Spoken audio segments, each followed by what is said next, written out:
You look good in a suit, yo. Oh man, thank you, man. It's what hip hop look like grown up, right? It's beautiful. I am so proud of you. Ah man, thanks, Cherie. How you been, man? I'm good. That's good. Really That's good to happy. hear. That's good. That's a good thing. Happy is always a good thing, right? Absolutely. I'm just going to jump right into it, okay? Okay, let's do it. How is the transition between hip hop and politics? You know, I really don't consider myself a politician, so I just feel like it's a natural transition. It's a natural progression. You know, when we was like 20 years old, I was on tour with Tupac, and me and Pac almost got into a fight, right? And just to fast forward the story, he bought two 40s of old English 800. He had a blunt in his left ear, knocked on my hotel room, and the conversation that we had was talking about just what I'm doing now. He was talking about how the artists at the time, Common in Chicago, Tretch in Illtown, me and Redman in Newark, and him in the Bay Area, and, you know, Ice Cube in LA, and we were talking about all of that type of stuff, saying that the popular hip hop artists have to go back to their community and create programs for us, create programs for the youth, create community centers, make the adults who are not that literate in certain things, you know, prepare them and make them literate in certain things, like little things too, just like knowing your rights when it comes to your children in school, or knowing your civic rights within your neighborhood. And then he said, we might have to do something that we don't want to do. And I'm like, what?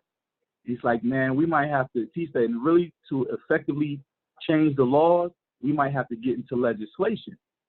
I'm 20, I'm not even really knowing what he's talking about. You know, I'm thinking he on some Black Panther type of stuff. And he like legislation. He's like, yeah, we got to become politicians. Those are the ones who make the laws. Yeah. So I didn't really understand, you know, a 20-year-old telling, you know, another 20-year-old this at that time. But now as becoming an adult, I was like, wow, Pac was really ahead of his time.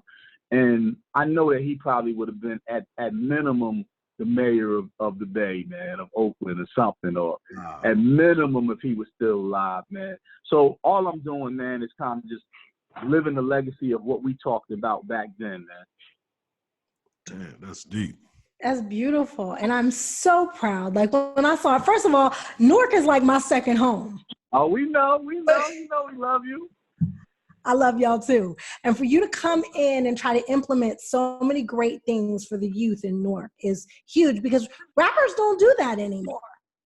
Yeah, I'm just really, you know, my brother Pac, man, he just pulled my coattail to it a little early, but not him alone. You know, once you get a taste of something or a piece of something, then you start to notice the other things that are familiar or similar to those things on the path that you're on. You know, it's like a car.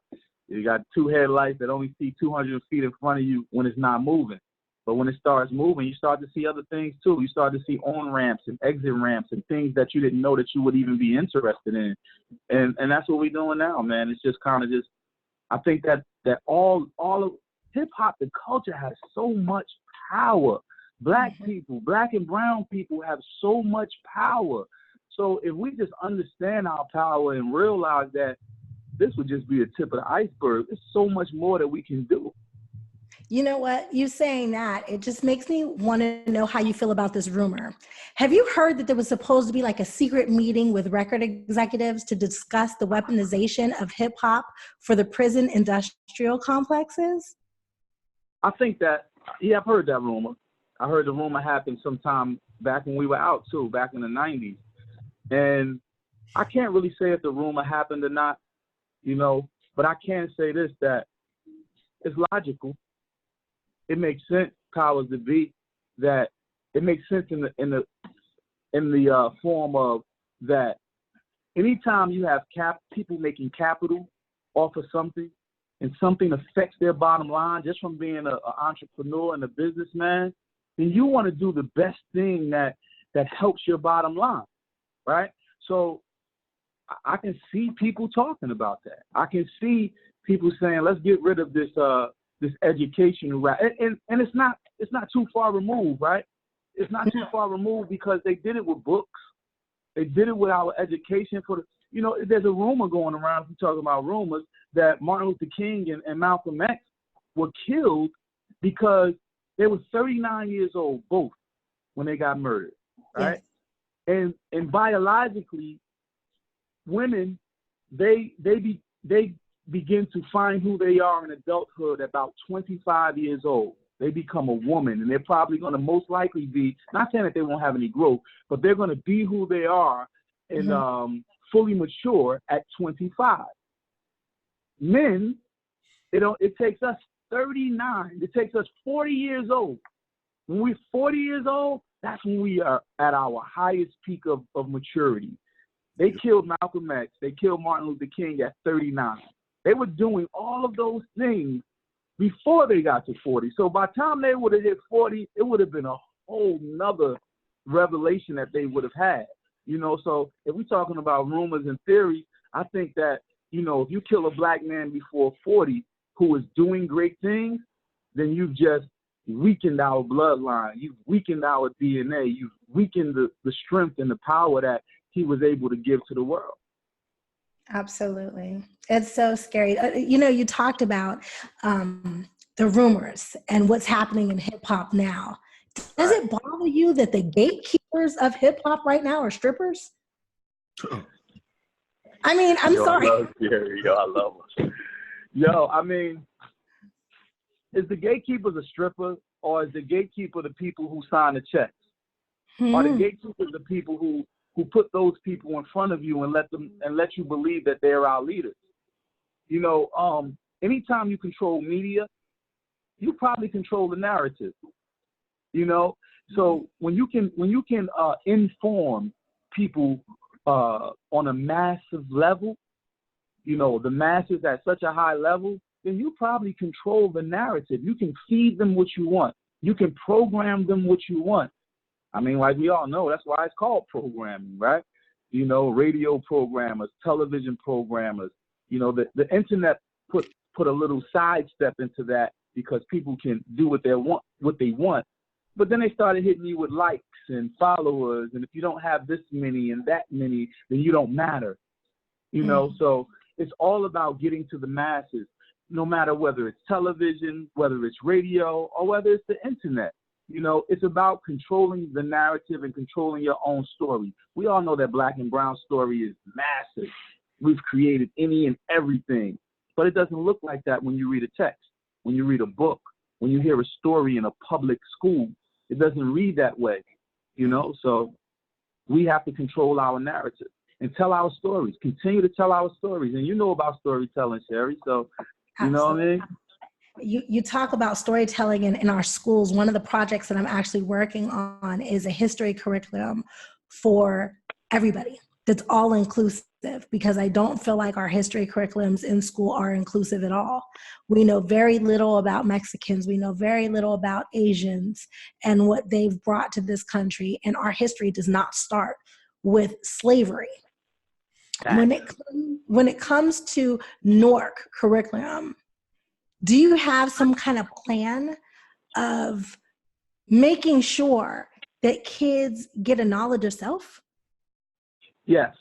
Well, that plan right now starts off with me by being on the board of our after-school programs. There's baby steps. In order to eat a bear, you gotta bite by bite, right? So it starts off like that in our city. First of all, I noticed just from hip hop, we're aggressive. Hip hop artists and the hip hop culture, not just rap artists, but the culture of hip hop, we're aggressive. So I don't care if you're in film, television, art, whatever it is. That's just the nature of the culture. So we don't want to scare them. We want to frighten them a little bit, but we don't want to scare them for not to do business with us. So absolutely. I started off by getting on the board. And by getting on the board in the after-school programs, I can now have one-on-one interaction, myself and my team, and talk to these young individuals who are not eating breakfast, coming to school, putting their heads down because their stomach hurt, not because they're a problem, or the one child who keeps his hoodie on over his school clothes because he doesn't have deodorant on and he doesn't want the other children to make fun of him. Like it's little intricacies that somebody might expel or suspend a student. And these are problems that can be solved just with conversations and knowing your area, knowing the surrounding, and knowing the space of the location that these children come from. So with the after school program, I wanted to start like that. But my ultimate goal is to build DoItAll University. I want people to go to DU, which is a cultural center. But more than just a cultural center, it teaches the things that the 100-year-old educational system does not teach. I don't think, they make you change your phone plans every so often. They make you reevaluate this plan and this contract year to year, 2 years out. Something might change every 5 years. Well, why doesn't our educational plan change? You're talking about 100-plus-year-old system. We're teaching the same way and the same things. That means that you're telling me that our society hasn't changed in over 100 years? We all know that that's not true. And we shouldn't allow ourselves to keep being programmed and fall into that. So, yes, I think the ultimate goal is to start teaching the things that matter to the person who is living the life. Teach civics. Teach how to do teach economic development, teach economic empowerment, teach the quality of life, teach those things that help you empower yourself to go out there and get it. Now, I'm never going to tell anybody not to go for or achieve a higher education, but some people it might not be for them, So you'll incur this $200,000 debt only to get a $50,000 or $60,000, or let's say you got a good job, an $80,000 job a year, and it's going to take you to your 50 to 60 years old to pay off that debt. Then once you retire at 65 or 67, what it is right now, what do you have? 11 years left to live your life. So I try to direct people. I don't try to tell people what to do or anything. Just direct them toward their passions, direct them toward their course of life, and then invest in that.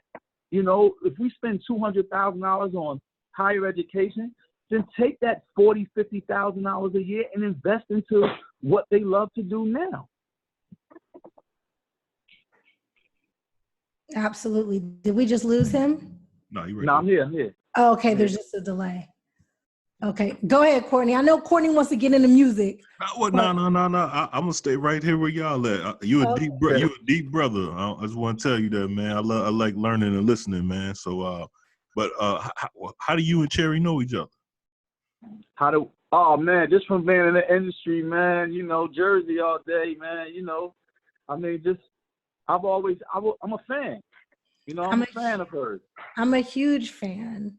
Ah, man, same here, vice versa, for real, though. I'm not even BSing. I'm a fan, though. No, me too. Are you kidding me? I'm a hell of a fan. And then to know that, my god brother, my homeboys. Right. Yeah, she's always, what I like about Cherie? I feel like she's always been 1,000%. Like, she going to say what she going to say. She going to mean how she say it. You know what I mean? Like, I love it. That's dope. He's basically saying I'm a little hood. Hey, ain't nothing wrong with a little hood, though. Not at all. For real. So y'all met in Jersey or you met in LA? Jersey. It was Jersey. Yeah, it was Jersey. Yeah. Jersey. What you was doing out in Jersey, Cherie? That's like my second home. My godfather, rest his soul, just passed away.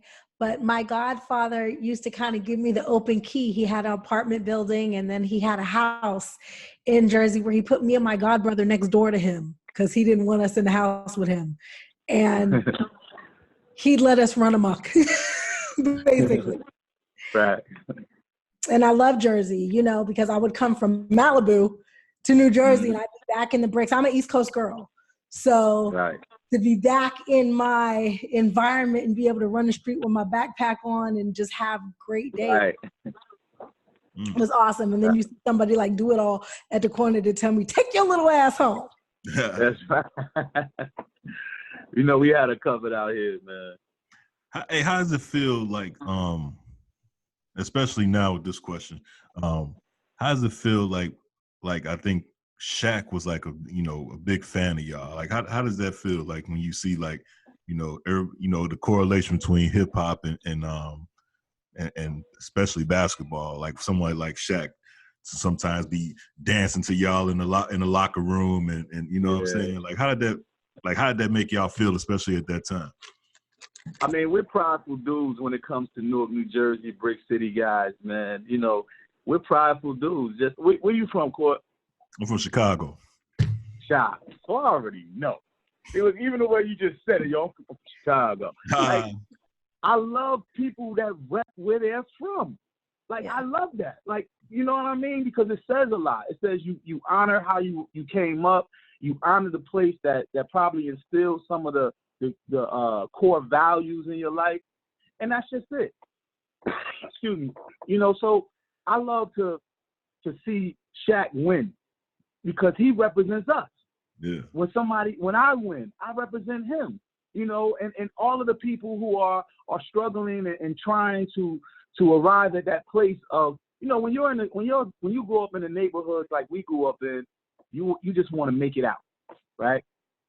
It's not until I got older that I found out that that's the wrong mythology, though. You don't want to really make it out. You don't necessarily want to make it out the hood. You want to make it out of the poverty. You want to make it out of the trials and tribulations, but not necessarily make it out of your neighborhood so that somebody can come gentrify it. Nah, you want to stay there. You want to fix it up. Amiri Baraka, who's our mayor, Raz J. Baraka's father, great poet. He said to me, dude, pitch your bucket where you lay. And I was like, pit my bucket where I lay? What does that mean? You know, and he said, you know, just act like you're a superhero. I want you to go away and be able to acquire the knowledge. You must do that. Anybody has to leave to acquire the knowledge because knowledge is so plentiful everywhere and anywhere. So yeah, go get that knowledge, but bring it back to where you're from. Don't get me wrong. When you represent where you're from a distance, that's cool. But it's better to have hands-on. It's better to touch, you know, and be there so people can get the full sense of who you are and what you bring to the city. I'll give you an example. Pitch your bucket where you lay. If you're a superhero, meaning, meaning you became a brain surgeon, and you go out to Cali, if you're from Newark, and you go out to Cali and you get a great job at Cedars-Sinai, right? Yeah. Everybody who needs your expertise has to fly into that place if they're not already from there, or drive into that place. And what that does, it changes the economic development within your neighborhood because the restaurants go up now. The hotel stays go up now. All of that go up. But if you bring that back, let's say to Newark, New Jersey, to a university hospital or a Beth Israel hospital, guess what? You've just done the same thing. Your expertise is your expertise. Your superpower is your superpower. And when people need it, they're going to come to you to get it. Word. That's real. Yeah. Now, you were on tour. We tried to get you here last month, but somebody was overseas. Man, thank God for tour. Thank God they still love that Lords of the Underground, man, for real. I is a huge Lords of the Underground fan. Oh, man, shout out to DJ Lord Jazz and Mr. Funky, man. Funky lives in a villa in France, but he's here till February 9th, so I was trying to hope he would stop by, but he's in New York. So I was trying to surprise you and throw him on too. Wow. Shout out to Lord, man. We got a new single that dropped with Onyx today, man, called What the F. Whoa. What Up? It's called What Up. It's called What Up. Yeah, shout out to Onyx, man. Sticky and Dro. Yeah, and the Snow Goons, produced by the Snow Goons in Germany, man. It's out today too. Okay. It's called What Up. I'm going to get it. Hey, you know, I remember when you ain't gonna believe this. When I got y'all CD, it was with this man.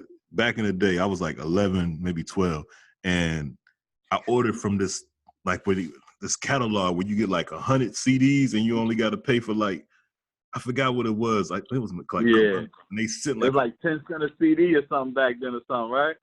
I don't remember because I only paid for it because I didn't have no money. I was 12. I ordered it, and it was like, and they sent me like a whole bunch of CDs, and they said I had like Nice and Smooth, y'all. It was like it had a whole bunch of Poetic Justice soundtrack, and I was like, and my mom came in and said, "How you get all these CDs?" And I was like, I went on the catalog and got them. I guess I got to pay later.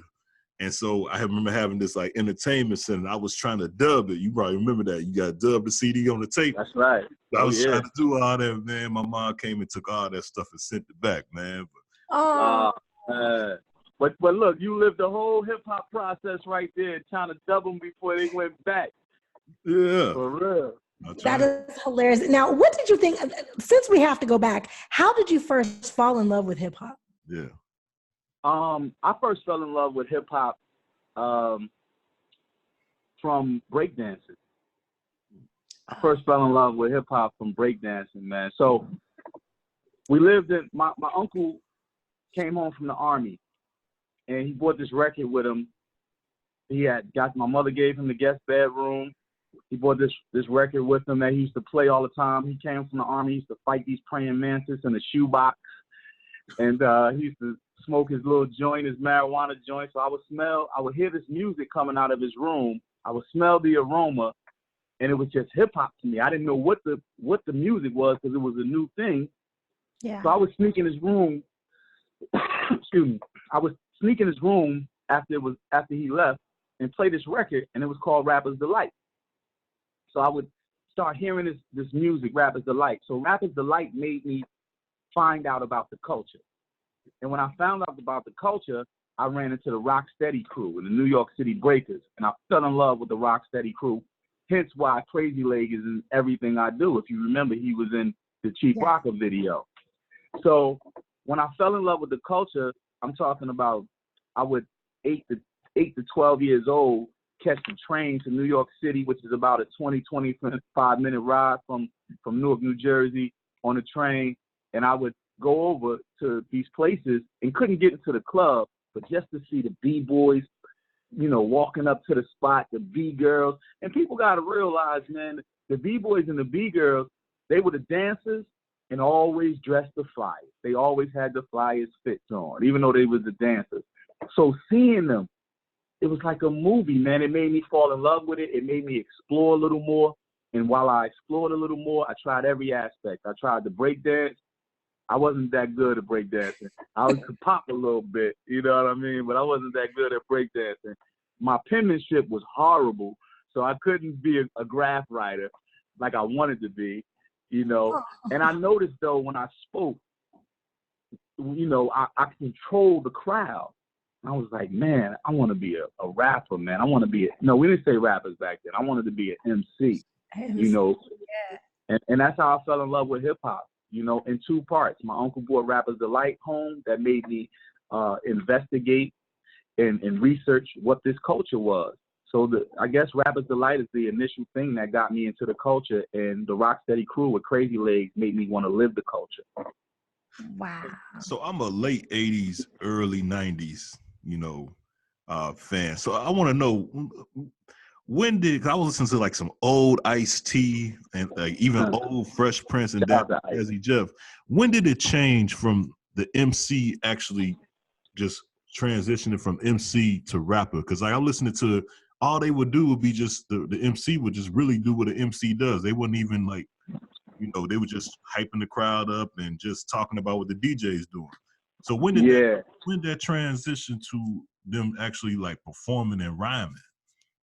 For me, man, I think that when it changed, it was with what you said, because MC Shan had, he was still celebrating Marley Marl as a DJ. A lot of the DJs, a lot of the MCs around that time were still celebrating their DJ. Right. Will Smith, DJ Jazzy Jeff, like they were still celebrating their DJ. I'm not saying this is when it changed, but when Rakim started really talking on that microphone, he started saying some pivotal scientific, like, and then Chris started coming. Even Chris was still more of he was lyrical, but he was still MCing with it. But when Rakim started, man, I ain't no joke. When he started speaking to the crowd, think that's when it. I'm not saying that that's when it changed, but that was a pivotal time for it to change. You know what I mean? Yeah, that's real right there. Yeah. I miss those days. You know, I grew up in an all-white neighborhood. And so when we finally got Yo MTV Raps, oh man, woo. And y'all video hit Yo MTV Raps, I was like the happiest girl in the world. You, me too. How did you feel seeing yourself for the first time on MTV? I just feel seeing ourselves for the first time. You know, I heard ourselves first before I've actually seen it. I was uptown. Just to be honest, I'm in a bodega. I'm with a brother by the name of Derek L.A. Jackson, who was one of our co-managers who went on to do so many great things with Lil Wayne and just so many people. But he found the roots. Our co-manager found the roots as well as finding us. I was going in the store to buy a Dutch. 19 years old, just being honest. 19 years old, I go in the store to buy a Dutch, uptown, Harlem. We've been playing our record all along while in our own car because we're new. We just want to hear our stuff over and over again. So I hear Psycho just rumbling. And I thought it was coming from our car. So when I go out, I'm cracking the Dutch, and I see two, I don't know if they're Puerto Rican, but they were Spanish in the low car. The engine was loud, in Harlem, banging Psycho. I was like, yo, ran into the car, and our joint was on the radio. Wow. So that was the first time. That was a amazing experience for us, man. And then the first time I saw a visual from us was a record called Check It. And it was on, shout out to Ralph McDaniels, man. It was on Video Music Box, man. He gave us our first love. Music Box, yeah. And the crazy thing, my DJ was in a relationship with an actress at the time named Paula Parker. Paula J. Parker. Was it oh, J. Parker? Yeah. Yeah, Paula's our girl. So she was rocking with us when we was just new. You know what I mean? Because that was my DJ's girlfriend at the time. Yeah. And she was just getting into the acting game like that. So we used to go everywhere with her off of her name early. You know, so. I love her. Yeah, that's the homie. Hey, you know, I remember my friends, like, we was like 18, 19. My boys, they ended up being on the same thing, first started out on the box, and then they end up going, then we seen them on MTV. And that was such a big deal when they ended up being on 106, now, was it 106 Rap City? And that was like such a big deal, like to turn on the TV and see, you know, your people on there. Do you think that's getting lost now? Because they don't have like video shows no more, like exclusive video shows now. So like the exclusive, you know, like now anybody can like just make a video on their iPhone and put it out. You know, I've done it, you know, for people. So, I mean, like, do you think it's like kind of lost now? Yeah, I think it's lost because it wasn't cultivated. You know what I mean? Like, it wasn't kept as Supreme, right? Supreme Clothing. I'm saying this for a reason. Supreme Clothing and clothing companies and clothing apparels like that are successful because it's exclusive. Yeah. Right? Like, you can only get a certain amount, or you can only get this shirt or this sneaker or this table set or whatever it is. It's Supreme. So, you know, if you buy a Supreme, it's not 1,000 of them out there. Right. You know what I mean? You know, if you see somebody in Supreme clothing or whatever it is, you know, it's only a few of those. Right. There was only a few television shows. There was only a few video shows. So when you arrived at that space, it was like, yo, I made it. There was only one Soul Train. You know what I mean? You wanted to get on Soul Train. Arsenio Hall had the Black Talk Show.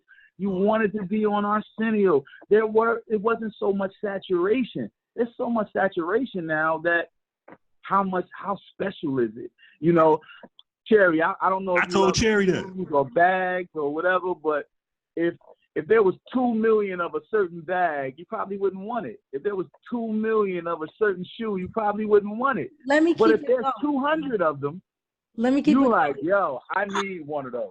I ain't going to buy that stuff anyway. I'm going to Canal Street. Oh, right. I feel you on that. Sorry. All right. When I was younger, I used to spend money on bags and stuff because I didn't know no better. Right. I got off the one day and started venturing off and was like, whoa, wait a minute. Yeah. Yeah, Canal Street, how you twist it. Yeah, I ain't never bought another. Canal and Delancey. But you know, Delancey and Canal. But you know, that's what it's funny you say that, because I had the same conversation with Cherie all the time. I was like, you know, it's like Will Smith and Fresh Prince was doing this tour, and everybody keeps talking to them. I mean, Martin and Will Smith, they keep talking to him about Fresh Prince and Martin. And that's why I was telling Cherie, I'm like, in the 90s, Friday nights, we turned to Family Matters. It wasn't a whole bunch of other channels. We didn't have a whole bunch of options. So everybody knows Maxine. You know what I mean? So like when you have all these other stars and stuff coming out now that's on 341, 342, and VH1 Plus and V8, that shit don't mean nothing as much as like you turning on 7:30 at this girl right here. You know what I mean? Man, that's prime time, man. Exactly. That's why I was such a fan, because I felt like they represented us. Right. You know what I mean? They represented us. They Right. look like us. They talk like us. You know, they walk like us. They were us. So when I watch Family Matters or something that was similar to that, they represented us, man. That's why, you know, Martin and things of that thing, you know, did well. And Jamie Foxx show and all of that. Think about the black shows. Yeah. So very successful numbers-wise when they're rocking, right? And then they just cancel them. It's too much power, man. When we have too much power, they'll give a white show another chance. The numbers weren't that good. Let's give them another season. See what happens. It was okay, but let's give them another season. And I think, you know, numbers picked up a little bit. They might. As soon as our numbers can be incredible. Soon as they dips a little bit or it's a bad week, it's like, we need to think about this. Or I don't even have to dip. You know, we can have successful shows, man. And I'm not a conspiracy theorist. Well, maybe I am a little bit sometimes. But, you know, sometimes, man, it's just when people of color, man, you know, get too much power, people like to dim the light. And that's why we got to own our own platforms. You know, when we own our own platforms, then we control the narrative. Well, let me ask you this real quick. I don't mean to cut in so fast, but I got to ask this. What do you think about Byron Allen and him trying to buy, or the dispute he has with Viacom? Was it Viacom? Is it Viacom? Yeah, he has with all of with Comcast. Comcast. Yeah, I think he has an incredible point. Yeah. Because if he has over 200 shows, excuse me, if he has over 200 shows and being very successful in the light that he's presenting them in for low cost, then why are we not awarding him? Why are we not catering to that? Why are we dimming the light? Why are we not helping that rise even further? Because it's not just about the economic dollar with them and the economic power. It's about diminishing ours, rising theirs. It's not about our intellectual properties. You know, they can give a hell. They're not trying to give us power so we can gain more power and influence our people and our culture. They don't want to do that. Salute to Byron Allen, man, for even slipping in enough to be able to get where he is. Because they didn't think all of those B-rated shows are going to get him popping to be a billionaire. Right. Content is king, man. Yeah. We just got to control our content and the narrative of that content. So while you're talking about controlling content, what's up with you acting? Because you got like 50 careers, homie. Yeah, man. You know what? I love acting. Like I actually thought I was going to be an actor before. People don't know that. Shout out to Malcolm Jamal Warner, the homie. But I was in the last couple of those callbacks for Theo. I think if I would have made Theo back in the day on the Cosby Show, maybe we'll be having a different conversation right there. Wow, I didn't know that. But you have actually done you've done a lot of acting. Yeah, I have. But the reason why I kind of, I still love acting. I just kind of, when I was going on auditions where I met some of my good friends to this day, I realized when I scanned the audition room, first of all, and Cherie, you know this, when you get into those casting offices, you probably have 3 of the same casting agents that you go to repeatedly for the month. You know, unless it's a special movie that come in, you're getting cast by these 3 in that city, in that location all the time. So you're called to their office all the time. Now, when I started going to these offices, I started to see that the 8 to 10 people I was seeing every week or every other day. And if you get a role, then you can't be, let's say you do Law and Order, which I've done twice. Yeah. You would not be able to do that for another 7 weeks. So they'll just rotate you, you know. And I found out that, wait a minute, man, it's just me and my boys or me and the same people getting cast for all of this stuff here in New York City. You know, Robber 1, Bank Robber 2, Thug this, or maybe we luck up and we get the Officer 2, or, you know, whatever it was. And then I started speaking to people on the set. So I started finding out who the producers were. And I said, wow, I used to think that the director ran everything. And then I started to realize that, man, the producers are the ones that really get it rocking. They hire the director sometimes if you're that good of a producer and, you know, you have that much notoriety. So I said, you know what? I want to be able to put ourselves in position by hiring a great casting director, by hiring a great director, by being by hiring the people that's going to make our movie the best.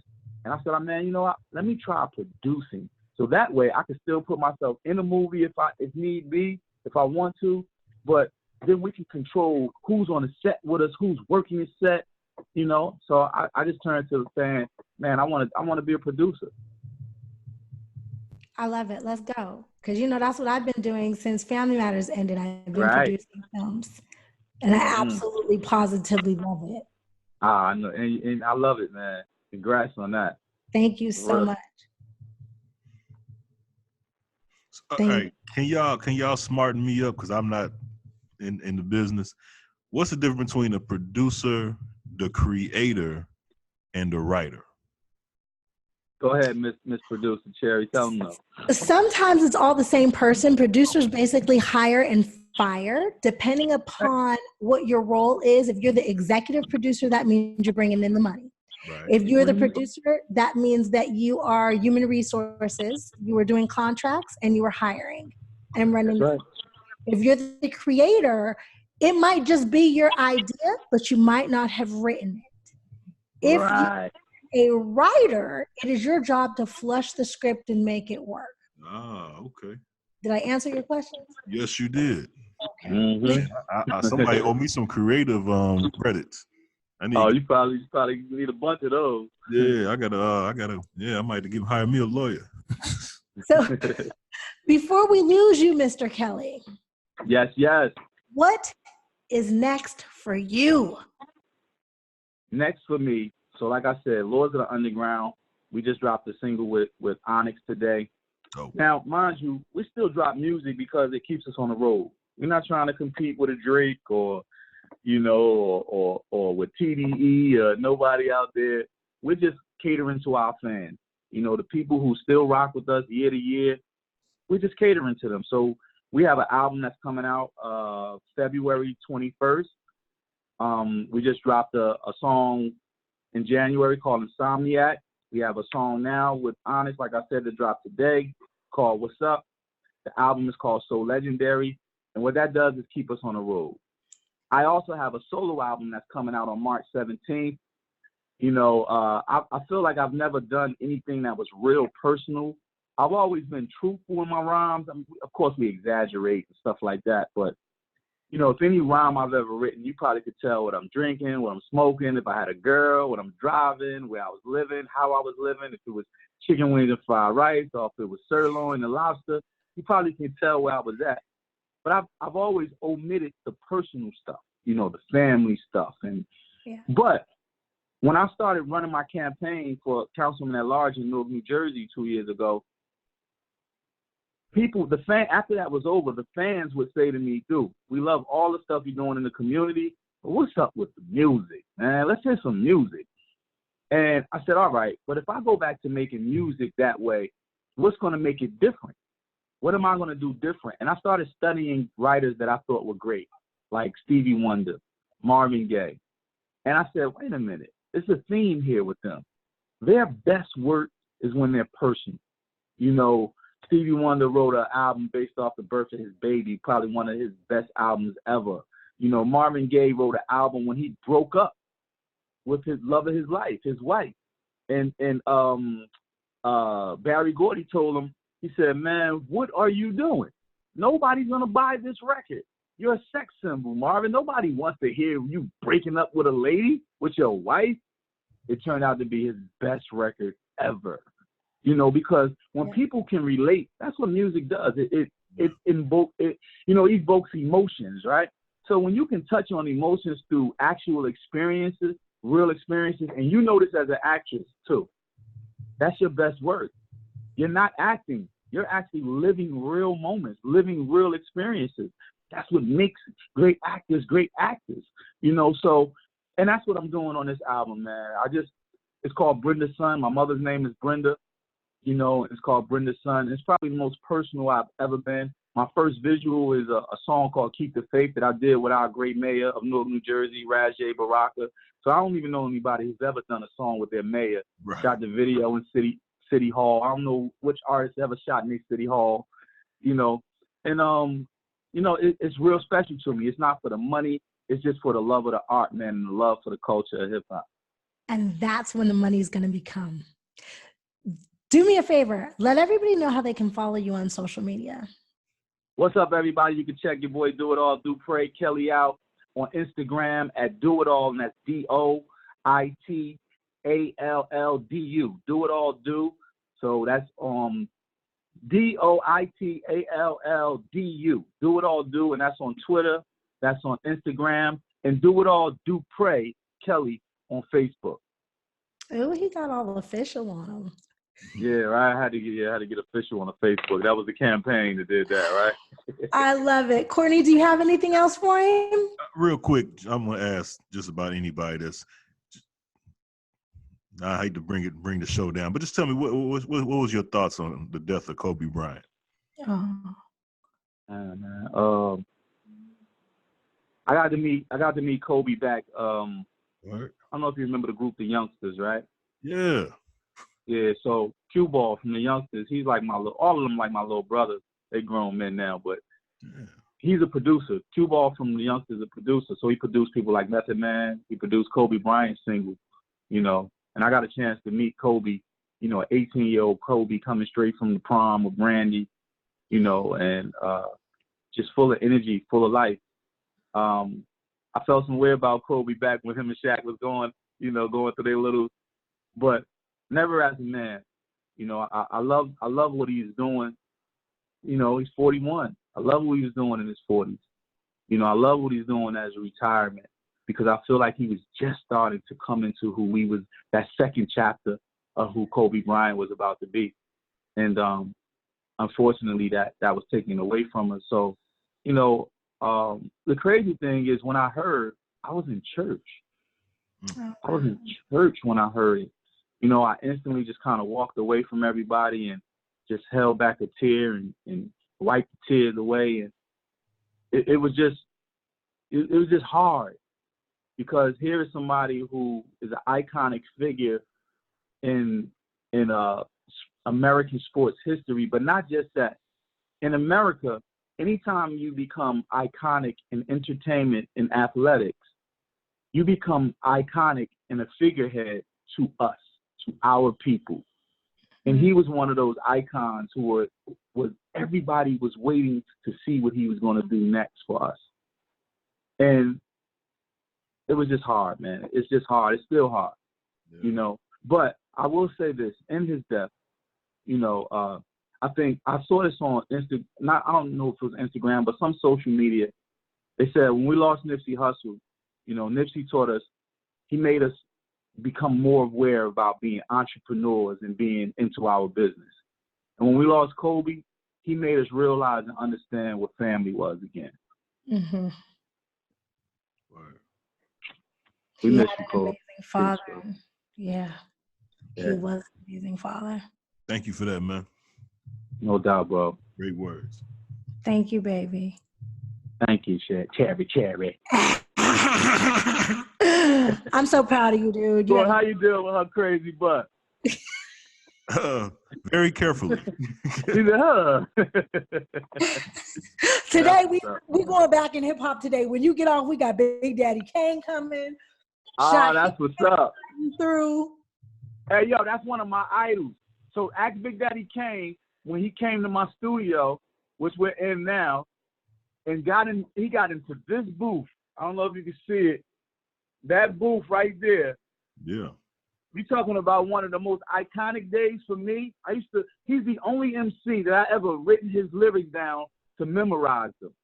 And then one day he called me and said, I need a favor. Favor? What? You can get anything you want. He needed to record something while he was in Newark, New Jersey. And I put him in that booth right there, man. It's probably I was like a kid in a candy store. It was like 360 for me. Because here it is. I didn't know you and wrote down your lyrics so I could become a better MC. And got to have him in my studio, man. It was just crazy. So shout out to Kane, man. That's a big homie right there.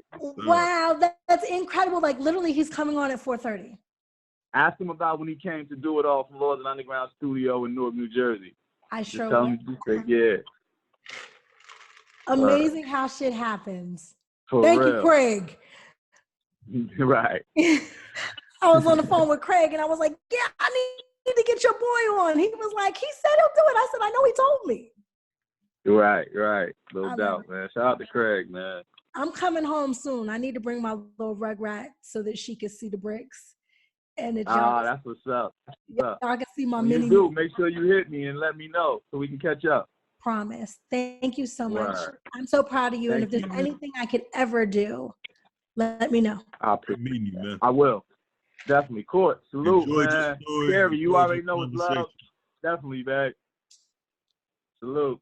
Talk to y'all in a minute. Baby.